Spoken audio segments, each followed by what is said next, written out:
फिर नेपाल छोटा सा देश जो हिंदुस्तान पर आधारित रहता है, खखार हम लोग देते थे। हिंदुस्तान के लोग अगर दांत भी देते थे तो कोई भी नेता हिम्मत नहीं होता था। 65,45,000 अभी सरकारी पोस्ट खाली है हिंदुस्तान में। ये भाजपा के भी सरकार नहीं है, जान लीजिए, सिर्फ मोदी का सरकार है और कुछ इनके मित्र मंडली हैं जो बड़े बड़े उद्योगपति है इस सरकार को चला रहे हैं, नचा रहे हैं। एमपी है, 3 बार ही रह चुके, 3 बार इनके पिताजी रह चुके। इनको साल में 5 करोड़ रुपया मिलता है।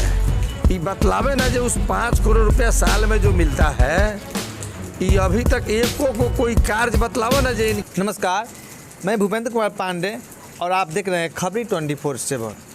आज भारत के बहुत सारे विभाग को निजीकरण किया जा रहा है। आइए इसी संबंध में मैं कांग्रेस नेता रामबाबू यादव से बात कर रहा हूँ, जानने की कोशिश कर रहा हूँ जो ये हो रहा है निजीकरण, क्या यह देश के लिए और यहाँ के जनता के लिए क्या हित में है। नेताजी, खबरी 24/7 में आपका स्वागत। चलिए, आपका भी धन्यवाद, स्वागत है। आज जो ये बहुत सारी एजेंसियाँ और सरकारी जो एजेंसी है उसे निजीकरण किया जा रहा है भारत सरकार के द्वारा, इस पर आपका क्या राय है?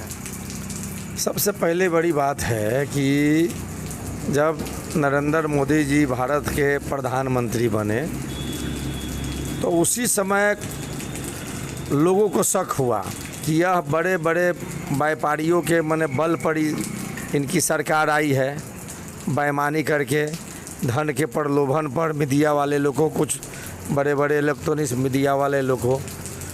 उसी समय विपक्ष को एहसास हुआ कि यह निजीकरण की तरफ इनका कदम बढ़ेगा, तो इन्होंने सफाई दिया था कि लोग कहता है कि रेलवे को निजीकरण करेंगे, बैंक को निजीकरण करेंगे।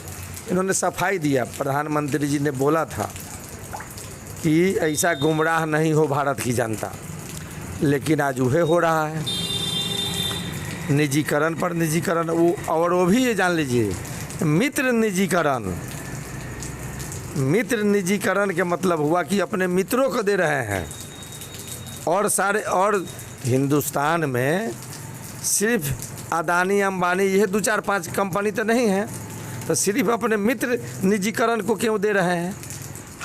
जो हाईवे है सामने है, वो हाईवे के मतलब कि हर साल उसका टेंडर होता था और इसको निजीकरण कर दिए 20 साल, 30 साल, 25 साल।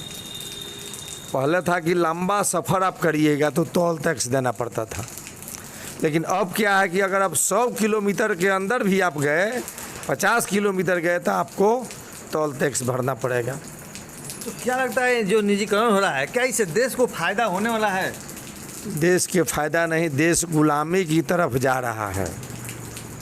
हमारे पूर्वज कहते थे, इतिहास में हम लोग पढ़ते हैं कि जब अंग्रेजी शासन जो आया तो कंपनी के माध्यम से आया, उसी तरह निजीकरण से कोई अपना व्यापार यहाँ आया, हिंदुस्तान में व्यापार करते गया, उसी कंपनी के वजह से पूरे देश पर वह कब्जा कर लिया। आज बतलाइए, हिंदुस्तान में कोई भी सरकारी सेंटर गवर्नमेंट में जो सर्विस करता है वह उसका हौसला बुलंद रहता है, चर्चा होता है गांव देहात से कि भाई आपके लड़का, आपका भाई भतीजा, बेटा बेटी आप सरकारी मतलब कि कोई जॉब में है, सेंट्रल गवर्नमेंट में। आज वह चीज़, सारे चीज़ प्राइवेट होते जा रहा है। क्या होगा? उससे देश का तरक्की नहीं होगा, देश का उससे विनाश होगा। और काफ़ी सारा ऐसा भी सरकारी जो जॉब का जगह है खाली है, और बिहार सरकार का हो या भारत सरकार का हो, और यहाँ रक्सौल में देखा जाए तो इतना पंचायत में 2-3 को मात्र कर्मचारी हैं, वो भी खाली हैं। आखिर ये सब हो क्या रहा है? 65,45,000 अभी सरकारी पोस्ट खाली है हिंदुस्तान में, उसको सरकार को भरनी चाहिए। कोई भी अपने बाल बच्चा, बेटा बेटी को पढ़ाता है, बहुत लोगों को सपना होता है कि हम रेलवे में नौकरी करेंगे। जो इतना भी जो पोस्ट खाली है, सरकार इसको तुरंत भरे, बेरोजगारी को दूर करे आज बतलाइए 65 लाख अगर सीट खाली है, इसका मतलब कि 5-7 एक परिवार में तो 5-7 सदस्य होते हैं, कम से कम 4-5 करोड़ लोगों को तो अर्जेस्ट हो जाता कि खाली रखने से क्या फ़ायदा है। और मोदी सरकार जो आए हैं पहला और दूसरा टर्म में, तो सिर्फ नौजवानों को इसी पर उन्होंने वोट लिया कि नौकरी दूंगा, नौकरी दूंगा, नौकरी दूंगा। लेकिन आज वह देखिए सारे विभाग में, चाहे वो बैंक के सेक्टर हो, सचिवालय में हो, कर्मचारी के पोस्ट हो, ब्लॉक में हो, बैंक में हो, रेलवे तो हाईवे है, सेना में भर्ती के हो, या बिहार पुलिस में हो, शिक्षा विभाग में हो, प्रोफेसर में हो, सारे विभाग में खाली है। स्वास्थ्य विभाग में उसी तरह। इतना ज़्यादा इस कोरोना महामारी में हमारे नर्सेज और डॉक्टर का कमी खाला है, उसको भरपाई करना चाहिए, लोग को भर्ती करना चाहिए। लेकिन ये लोग ही जान लीजिए, मैं फिर कह रहा हूँ कि देश के जनता से कि जागिए, यह सरकार आपको, यह सरकार बीजेपी का नहीं है, यह सरकार सिर्फ मोदी का है और उनके मित्रों का है। अगर नहीं रहता तो हमारे अन्नदाता आज कई महीनों से सड़कों पर पड़े हैं। अगर किसी दल जमात की सरकार रहती तो वह बात करता अन्नदाताओं से, लेकिन यहाँ तो पर्सनल लिमिटेड की तरह हो गया है मोदी, और उनका जो मित्र है वहीं से वो गाइड होते हैं। ये भाजपा का भी सरकार नहीं है, जान लीजिए, सिर्फ मोदी का सरकार है, और कुछ इनके मित्र मंडली हैं जो बड़े बड़े उद्योगपति हैं, इस सरकार को चला रहे हैं, नचा रहे हैं। मैं आपको अब रक्सौल की स्थानीय मुद्दों पर लेना चाहूँगा। यहाँ पे ओवरब्रिज बना है, लाइट ओवरब्रिज, तो क्या लगता है वो जब बना है उससे तो और ज़्यादा समस्या हमको लग रहा है बढ़ गया है, जगह जगह जाम वही है पहले ही जैसा, तो फिर बनने से फ़ायदा क्या है कि घाटा है क्या? उद्घाटन से पहले भी हम जाकर देखे थे, और उद्घाटन होने के बाद भी हमने जाके देखा, हमने आज भी हमने गया था, सेम उसी तरह जाम का समस्या है, उसी तरह एम्बुलेंस फंसता है, उसी तरह सरकारी पदाधिकारियों लगे गाड़ी फंसता है। कोई भी मरीज जाता है उधर तांगा रिक्शा या मोटरसाइकिल पर 1 घंटा 1.5 घंटा जा, कोई फ़र्क नहीं पड़ा है। यहाँ देखिए, यहाँ लाइट ओवर ब्रिज न चाहिए, जो 4 चक्का गाड़ी आवे जाए। यह ओवर ब्रिज तो रक्सौल के लोगों के साथ ही धोखा न हुआ है। हमने कहा, ये एक आपके चैनल के माध्यम से एक बार मैंने और कहा था कि जो हमारे एमपी है 3 बार ही रह चुके, 3 बार इनके पिताजी रह चुके, इनको साल में 5 करोड़ रुपया मिलता है। ये बतलावे ना जो उस 5 करोड़ रुपया साल में जो मिलता है, ये अभी तक एको को कोई कार्य बतलावे ना, जो इनके जो निजी जो फंड होता है सरकार देता है, वह रुपया ये कहाँ लगाते हैं। अब घोड़ासों कनाल जो पहले था बना हुआ रोड 16 फीट था, आज उसको 12 फीट कर दिया गया। उसको लेकर भी काफ़ी जाम की समस्या बढ़ गई है, और छोटे छोटे 3 पहिया गाड़ी पलट रहा है। इसको 17 फीट वह रोड की चौड़ाई था। जिस समय भारत सरकार के मंत्री हुआ करते थे स्वर्गीय रघुवंश बाबू, हम लोगों ने लिया कर शिलान्यास करवाया था। 17 फीट चौड़ाई था रोड का, आज वह रोड 12 फीट हो गया है। एक भी गाड़ी नहीं बगल रहा है। महीना में कितना एक्सीडेंट हो रहा है, लोग मरे या जिए। हमारे जो माननीय संसद है अध्यक्ष हो गए हैं, ये तो आते हैं, अनुभव के कमी है, माला पहनेंगे, भोज खाएंगे, ताली बजवा लेंगे, रक्सौल के जनता को गुमराह करके अपना ही चले जाते हैं। हम देखते हैं कि यहाँ के कुछ बुद्धिजीवी लोग जब वो आते हैं तो एक मेमोरेंडम देते हैं कि है सुधार करिए।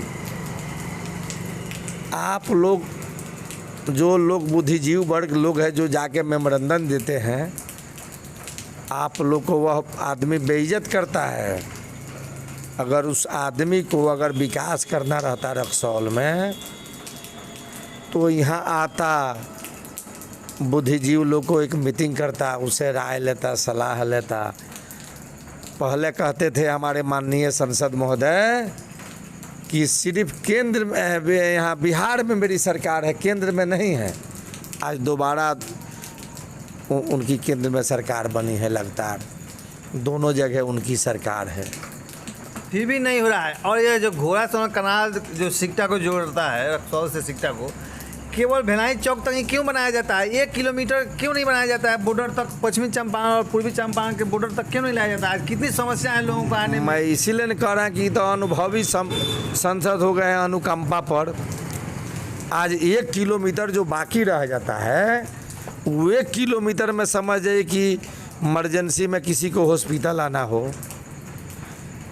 या कहीं आपको जाना हो सागा संबंधी में, मोटरसाइकिल का एक्सीडेंट हो जाता है, लोग के गोड़ हाथ टूट जाता है, 4 चक्का गाड़ी फंस जाता है शादी ब्याह में लोगों को। ये चीज़ होना चाहिए ना। 1 किलोमीटर काहे बाकी रह जाएगा? मैं इस पर आपके चैनल के माध्यम से कहना चाहता हूँ दोनों जिला के जिला पदाधिकारी महोदय से कि कम से कम ऑफिस से निकल के आप लोग तो उसको देखिए जे काहे बाकी रह जाता है। वो भी तो बिहार में, वो भी तो भारत में है। भारत में है, बिहार में है, दोनों चंपारण के सीमा को जोड़ता है वो। अब वह 1 किलोमीटर बाकी रह जाता है, काहे बाकी रह जाता है? ये होने चाहिए। और रक्सौल में आज गंगा बह रही है, इस पर आपका क्या ख्याल है? रक्सौल में ही जान लीजिए, हमने कहा ना कि यहाँ सिर्फ चुनाव के समय में हार जीत होता है। जो कोई नेता चुनाव जीत गए हैं, कोई MP बन गए, कोई विधायक बन गए, उसके बाद में उसी तरह चलता है। रक्सौल में इतने भी पानी हुआ है, हर एक कोई ऐसा गली नहीं है, सब गली में बुझा रहा है कि नदी का दृश्य है, सब गली में नदी की तरह है। क्या हो गया यहाँ के नगर पालिका, हमेशा चेयरमैन उप चेयरमैन के चुनावे होते रहता है, तो लोग चुनावे में व्यस्त रहते हैं, काम विकास से तो मतलब है नहीं। रक्सौल के नगर के जनता से मैं बराबर आग्रह करना चाहता हूँ कि आप लोग धृतराष्ट्र की तरह हरदम आँख पर पत्ती मत बांधिए। जैसा आप चुनिएगा वैसा ही ना प्रतिनिधि मिलेगा। आज है ओवर ब्रिज उद्घाटन के बाद कई गो एक्सीडेंट हो गया। आप मोटरसाइकिल लेके जाइएगा, ऐसा बना हुआ है कि अगर ऊपर मोटरसाइकिल बंद हो जाए तो रुकेगा नहीं, आपका एक्सीडेंट हो जाएगा। कई गो दर्जन भर एक्सीडेंट हो चुका है उस ओवर ब्रिज पर। है घोड़ा सहन कैनाल रोड, यहाँ के कुछ नेता लोग हैं, जब कोई भी योजना अपने मापदंड के अनुसार पास हो जाता है रक्सौल में, तो उसका क्रेडिट लेने के लिए होड़ मच जाता है यहाँ के कुछ NDA के नेताओं को। मैं कहना चाहता हूँ आप लोगों से कि अगर लाज शर्म है या अगर आप पावर वाले हैं तो घोड़ा सहन कैनाल रोड के चौड़ाई तो करवा दीजिए। अगर पावर है तो अपने मापदंड से देखिए, है रोड जो बन रहा है इसके लिए हम लोग रोड पर बैठे हुए थे, धरना दिए थे, केस भी हुआ। बीच में रोड काहे नहीं बन रहा है, इसमें भी कहीं ना कहीं ये लोग का कमी है कि आधा रोड बन गया, आधा बाकी रह गया। रक्सौल शहर में लोगों को अब आदत हो गया है नर्क में रहने का। ये इंटरनेशनल जगह है। इस कोरोना काल में बतलाइए, एक भी सही हॉस्पिटल है? बराबर हॉस्पिटल में लोग जाके घूमता है, सर्वे करता है, इतना बेद के उतना बेद के। एक दंकन हॉस्पिटल अगर नहीं रहे तो ही जान लीजिए कि प्रतिदिन यहाँ 150 मरीज मरेंगे। यहाँ इंटरनेशनल जगह होते हुए भी नेपाल का एक समस्या है, बेटी रोटी का संबंध हम लोग का है। वो चीज़ आज हमारे इंडिया के प्रतिनिधियों के चलते वहाँ के प्रशासन हमेशा हमारे भारतीय लोगों के साथ दुर्व्यवहार करता है, मारता है, पीटता है। हर एक दिन 15-20 गाड़ियाँ सीज हो रही है। एक मोटरसाइकिल जो गरीब आदमी को किसी को कैसे कैसे वो खरीदा होगा, वह मोटरसाइकिल 80,000 से लेकर 1.5 लाख तक है, वह मोटरसाइकिल सीज हो जाता है। इस MP और जो प्रतिनिधि हमारे हैं, जब दिल्ली में आपकी सरकार है, बिहार में आपकी सरकार है, तो आप सीमा खोल दिए, नेपाल काहे नहीं खोल रहा है? क्या कारण है जो नहीं खोल रहा है? इसका मतलब आपका जो 36 इंची का 56 इंची का सीना वो 36 इंची के आगे हो गया है। फिर नेपाल छोटा सा देश जो हिंदुस्तान पर आधारित रहता है, खखाड़ हम लोग देते थे। हिंदुस्तान के लोग अगर दांत भी देते थे तो कोई भी नेता तो हिम्मत नहीं होता था किसी वहाँ के पदाधिकारी को कुछ करने के लिए। आज अच्छे अच्छे लोग को गाड़ी सीज कर देता है लोग। एक दिन अगर ऐसा बवाल अगर हो जाए, रक्सौल की जनता अगर है ना आ जाए यहाँ सड़कों पर, आप बंद कर दे, ये उधर से एक आदमी को हम लोग नहीं आने देंगे। पदाधिकारी रक्सौल का दिन गिनते हैं, चाहे कोई भी पदाधिकारी हो, वो एसएसबी वाले हो, कस्टम वाले हो या हमारे है ना थाना वाले हो, दिन गिनते हैं। इसी में ही जान लिए कि रक्सौल के भारतीय लोगों का फजीहत होता है, बेइज्जत होते हैं। चलिए, आपने अपना बहुमूल्य समय खबरी 24/7 को दी, इसके लिए बहुत बहुत धन्यवाद। चलिए, आपका भी बहुत बहुत धन्यवाद।